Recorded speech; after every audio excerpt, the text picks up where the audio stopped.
ॐ अज्ञानतिमिरान्धस्य ज्ञानाञ्जनशलाकया चक्षुरुन्मीलितं येन तस्मै श्रीगुरवे नमः। नमः ॐ विष्णुपादाय कृष्णप्रेष्ठाय भूतले श्रीमते भक्तिवेदान्तस्वामिन्निति नामिने। नमस्ते सारस्वते देवे गौरवाणी प्रचारिणे निर्विशेषशून्यवादी पाश्चात्यदेशतारिणे। जय श्री कृष्ण चैतन्य प्रभु नित्यानंद श्री अद्वैत गदाधर श्रीवासादि गौरभक्तवृंद। हरे कृष्ण कृष्ण कृष्ण हरे हरे, हरे राम राम राम हरे हरे। मूकं करोति वाचालं पंगुं लंघयते गिरिं यत्कृपातमहं वन्दे श्रीगुरुं दीनतारणम्। Hare Krishna and welcome to today's episode of the Mahabharata. In the last episode, we had discussed about how we will be today telling you all about the origin of the Yadava dynasty, which had very close links with the Kaurava dynasty. But first, we would like to narrate a pastime related to Lord Shiva. Lord Shiva was with Parvati once, and they both wanted to spend some leisure time together. Generally, we find that Lord Shiva does not have any particular house or abode of his own, although he stays in Kailasa. Kailasa is his abode. But then, he doesn't have a palace or some house to stay in. This despite the fact that Lord Shiva is the husband of Durga, and Durga is Mother Material Nature herself. If Lord Shiva wants, Durga will be ready to bring the best of material things at his disposal. He can have the best palace adorned with all gold and jewels and innumerable servants, wear opulent clothing, and anything is available at his disposal. But still we see Lord Shiva is always dressed in deer skin, and he has matted hair, he has smeared ash all over his body, and generally he lives out in the open or in some cave. We don't find him living in some opulent mansion. Why is this so? Because we have to understand that Lord Shiva is the greatest of the Vaishnavas. It is said in the Shastras that amongst all the rivers, Ganga is considered the holiest of all. Amongst all the devas, amongst all the deities, Achyuta or Krishna is the topmost, he is the supreme. Amongst all the Puranas, Srimad Bhagavatam is the topmost. And amongst all Vaishnavas, amongst all devotees of Vishnu, Vaishnavanam yatha Shambhuhu, amongst all the devotees of Vishnu, Lord Shiva is considered the topmost. This is the description given in the Vedas. And there are other instances also in the Shastras where this is described. Just like in the Padma Purana, there is a conversation between Lord Shiva and Parvati Devi. Parvati Devi is a very chaste wife of Lord Shiva. She always likes to hear the glories of Lord Shiva. In fact, in her previous birth as Sati, she was the daughter of Daksha Maharaj. And when Daksha blasphemed Lord Shiva, he denounced Lord Shiva, Sati could not tolerate the words of her own father denouncing her husband Lord Shiva, and she gave up her body. She did Atma Daha. And of course, later she was born as Parvati Devi, and again she married Lord Shiva. This Parvati Devi, because she always likes to hear the glories of Lord Shiva, she once asked Lord Shiva that what is the highest form of worship? Worshipping whom? Worshipping which deity is considered the best or the topmost? Because all her life, Parvati Devi has been worshipping Lord Shiva. So she wanted to hear from Lord Shiva himself, what is his opinion. To which Lord Shiva replied, Aradhananam sarvesham Vishnor aradhanam param. Lord Shiva said that of all the types of worship, of all the deities to be worshipped, the worship of Vishnu is the highest. When Lord Shiva said this, Parvati Devi's face became very small because she was expecting to hear that the worship of Lord Shiva is the highest. But Lord Shiva himself is saying that worship of Lord Vishnu is the highest. When Lord Shiva saw her face becoming so small, he wanted to comfort her. So he continued. He said, Tasmat parataram devi tadiyanam samarchanam. My dear lady, higher than the worship of Lord Vishnu, there is something. What is that? Worship of his devotee, the Vaishnava. And because Parvati Devi knows that Lord Shiva is a great devotee, he is a great Vaishnava, he is a great devotee of Lord Vishnu, when she heard this, she became very pleased. The reality is that Krishna or Vishnu, he is the Supreme Lord. He is glorified by all the Devatas, he is worshipped by all the Devatas. In fact, even Lakshmi Devi personally, she is always worshipping the lotus feet of Vishnu. And that Lakshmi Devi, all the Devatas, all the kings, all the rich people in this world, everybody is running after the favor of Lakshmi Devi. Because everybody wants to be wealthy, nobody wants to be poor. So everyone wants the favor of Lakshmi Devi. And that Lakshmi Devi, she is seeking the favor of the lotus feet of Vishnu, Narayana. Therefore, the worship of Vishnu is the highest. But then, although everybody is worshipping Vishnu himself, whenever somebody worships Vishnu's devotee, his pure devotee, Vishnu becomes even more pleased than when we worship him directly. And therefore, because Lord Shiva is always meditating upon Lord Vishnu, we can see many instances Lord Shiva is seated in a very deep meditative pose. Whom is he meditating upon? He is meditating upon Lord Vishnu. He is meditating upon Narayana. And therefore, because Lord Shiva is known as the topmost Vaishnava, he assured Parvati Devi by saying that higher than the worship of Vishnu is the worship of his devotees. And so, Parvati Devi, having worshipped Lord Shiva all her life, she had not lost anything, because by worshipping Lord Shiva, she had pleased Narayana or Vishnu himself. And not only this, in the Mahabharata, in the Anushasana Parva, there is a description of the Vishnu Sahasranama, the 1008 holy names of Lord Vishnu. This was spoken by Bhishma Deva to Yudhishthira Maharaj. In that, again, there is a conversation between Lord Shiva and Lord Parvati, where Lord Shiva informs Parvati Devi, Shri Rama Rameti Rame Rame Manorame Sahasranama Tattulyam Ramanama Varanane. This was a question asked by Parvati Devi to Lord Shiva, that, oh Lord Shiva, kindly explain to me a short way in which I can chant all the 1000 names of Vishnu. If we chant the full Vishnu Sahasranama, it will take about 20 to 25 minutes. Parvati Devi wanted to have a shortcut, because in Kali Yuga, everybody wants everything instant. When you look at people wanting to cook, they want everything instant. They want instant rava idli mix, instant dosa mix, everything has to be instant.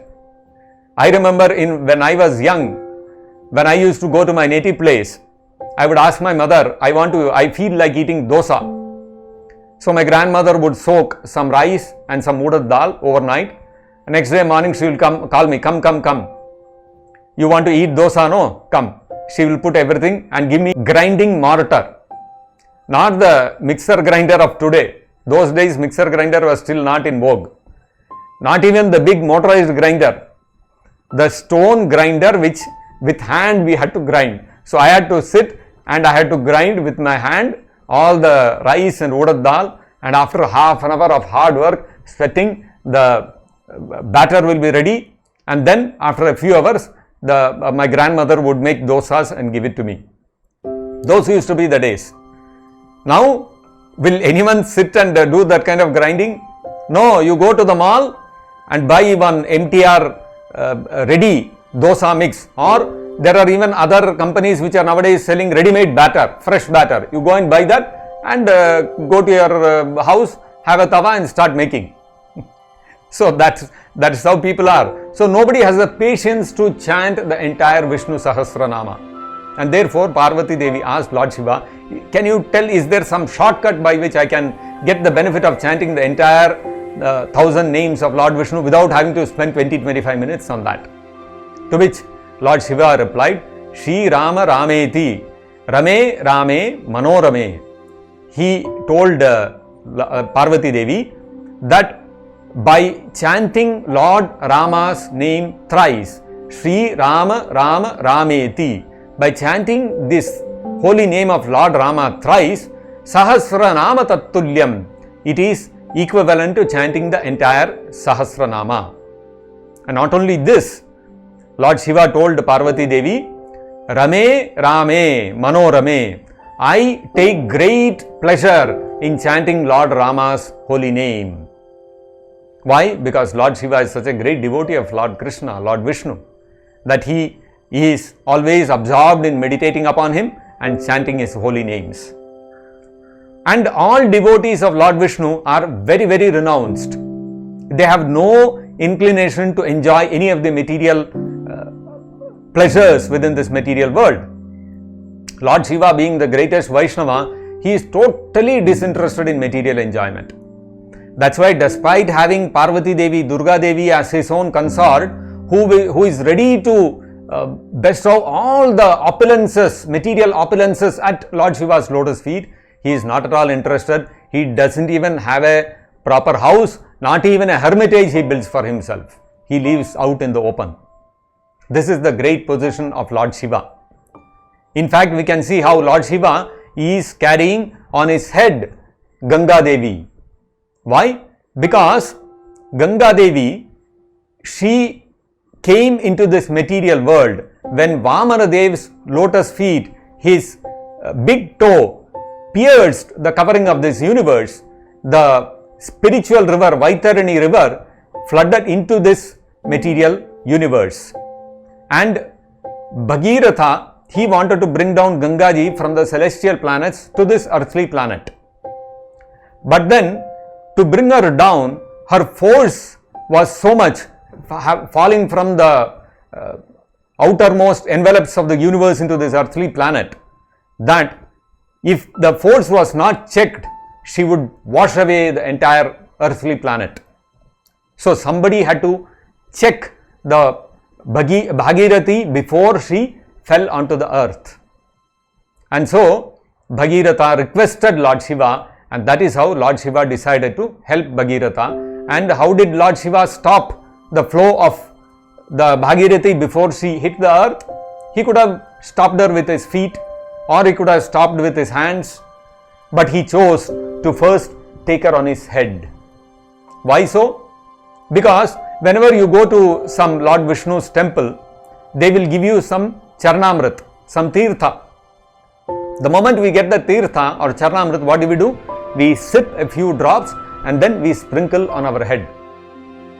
Suppose somebody has gone to Haridwar on a pilgrimage and he comes back with some Ganga Jal and he shares with you a few drops of Ganga Jal I brought for you also.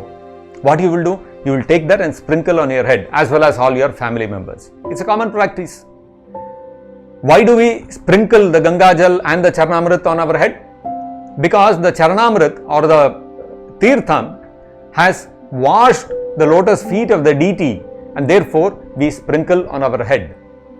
Similarly, Gangaji has washed the lotus feet of Vamanadev and entered this earth, and therefore Gangaji is able to purify us of all our sinful reactions, and that's why she is celebrated as the holiest of the rivers. And so therefore, because Gangaji has washed the lotus feet of Vishnu, Vamanadev, and she is coming down, treating her like Tirtham, like Charnamrit, Lord Shiva took Gangaji on his head. This shows Lord Shiva's devotion to Lord Vishnu. He is a great devotee of Lord Vishnu. Now this Lord Shiva and Parvati, because of Lord Shiva's renunciation, they do not even have a proper house or any accommodation to stay in. They are living out in the open. And once, to have some leisure time, Lord Shiva and Parvati came to a forest in the celestial planets called Sukumara. And this Sukumara was a very verdant, beautiful forest with lot of nice, pristine, crystal clear ponds filled with lotuses and swans, and lot of flowering plants and beautiful trees, fruit bearing trees, lot of cuckoos and peacocks, and it was a beautiful forest. And so they were spending some time together, and it so happened that a few rishis who used to live in their hermitages surrounding the Sukumara forest, they happened to hear that Lord Shiva has come. They all thought, Lord Shiva is a great Vaishnava, let us go and take some association from him, let us hear some Krishna Katha from him. Like that they went and approached Lord Shiva. But when they approached the Sukumara forest and came to the place where Lord Shiva was, they found that Lord Shiva and Parvati were in a little intimate position. And they thought, oh, we have come at an inopportune moment. We have intruded into the privacy of the husband and wife. This is not the right time to come. They immediately excused themselves and they thought, we'll come some other time, and they went away. They were quite gentlemanly that way. Lord Shiva was unaffected because he is always equipoised in all circumstances. Parvati Devi got a little flustered. She thought, what is this? I have become very embarrassed in front of all these sages. We don't have a proper house to stay. Okay, we have come to this forest to spend some private time together, and here also people are intruding into our privacy. I can't even have a few private moments with my husband. What is this? Lord Shiva understood Parvati Devi's embarrassment, and he told Parvati Devi, don't worry, from now on, any man enters the Sukumara village, he will turn into a woman. Are you happy with this?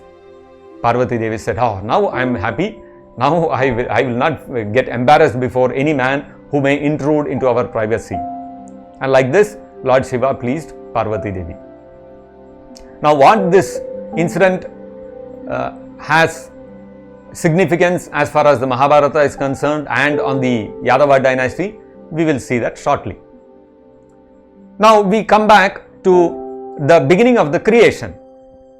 In the beginning of the creation, Mahavishnu or Karanodakashayi Vishnu, from his body, various universes are coming out.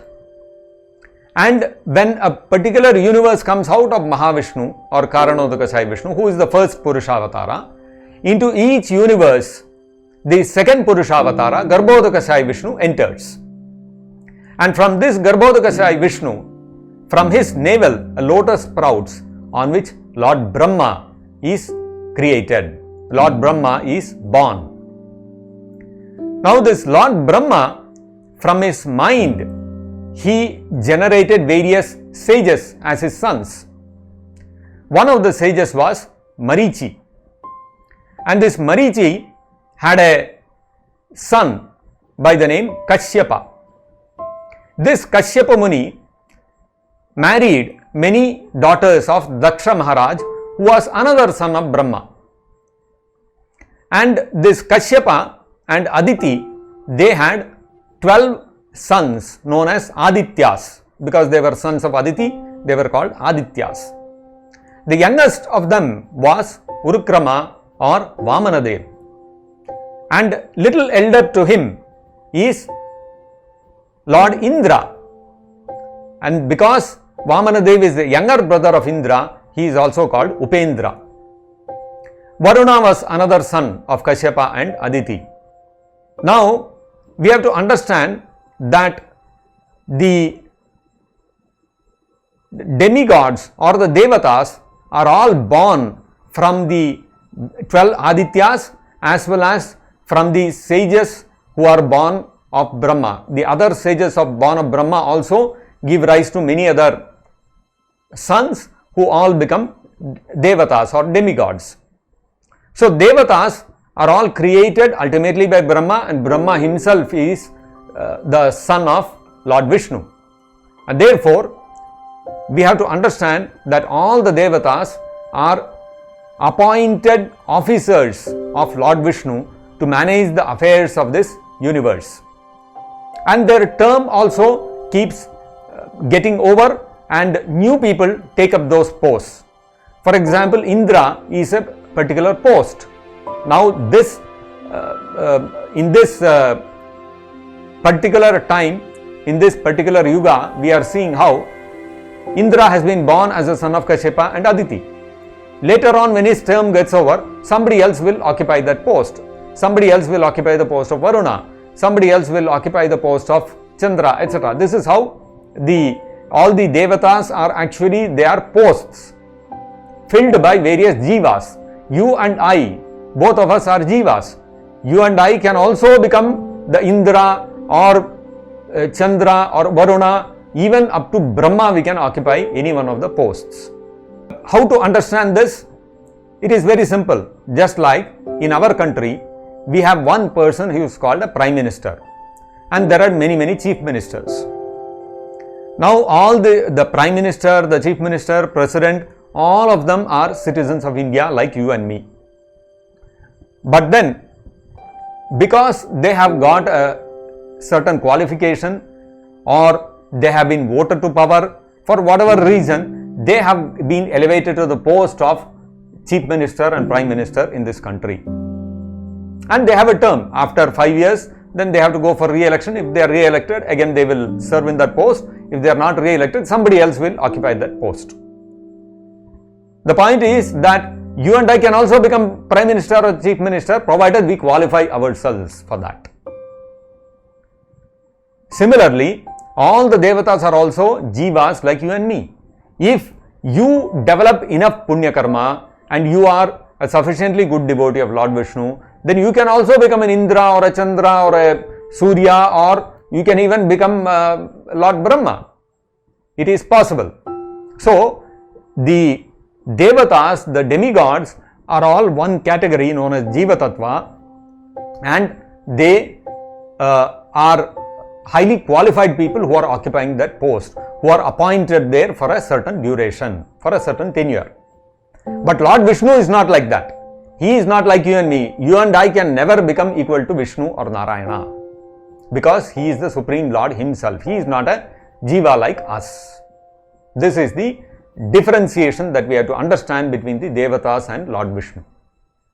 Anyway, now amongst all the Adityas, the eldest son of Kashyapa Muni was, and Aditi was Vivaswan, or the sun god.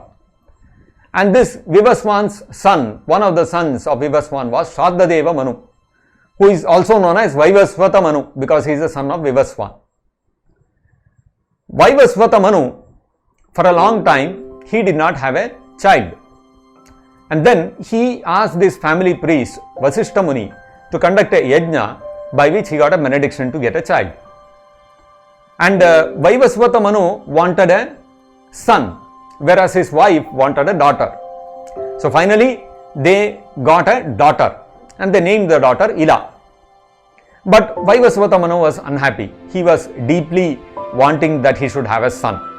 And therefore, Vasishta Muni, understanding Vaivasvata Manu's deep desire, he prayed to the Supreme Lord, and by his prayers, Ila was converted into a boy. And this boy grew up into a handsome young prince called Sudyumna. Sudyumna was young, he was very handsome, and he was going to become the king. And one day, he went out on an expedition with some of the ministers. And he went on this expedition to a place known as the Sumeru mountain. Please don't try to search for Sumeru mountain on the Google Maps. You are not going to find it there, because this mountain is on the celestial planets. It's in a different planet. Now Sudyumna, with all his ministers, he went on this expedition. Just like sometimes we also on vacation, we go to some forest or some mountain or some hill for trekking and things like that. Like that, Sudyumna also went with all his ministers. And while they were wandering around Sumeru mountain, they came across a beautiful forest. a very verdant, beautiful forest with all nice foliage and lot of beautiful ponds and all that. And so all of them entered into this forest. Unfortunately, unbeknownst to Suddimna or any of his ministers, this was the same Sukumara forest where Lord Shiva has said, any man who enters this will become into a woman. Suddimna did not know this. None of his ministers also knew this. So very happily, very innocently, they all entered into this forest. And when Suddimna and all his ministers entered the forest, what happened? Please join us in our next episode to hear about what happened with them. So thank you for joining us today. Hare Krishna, Jagadguru Srila Prabhupada ki jai. Nitai Gaur Premanande, Hari Hari Bol.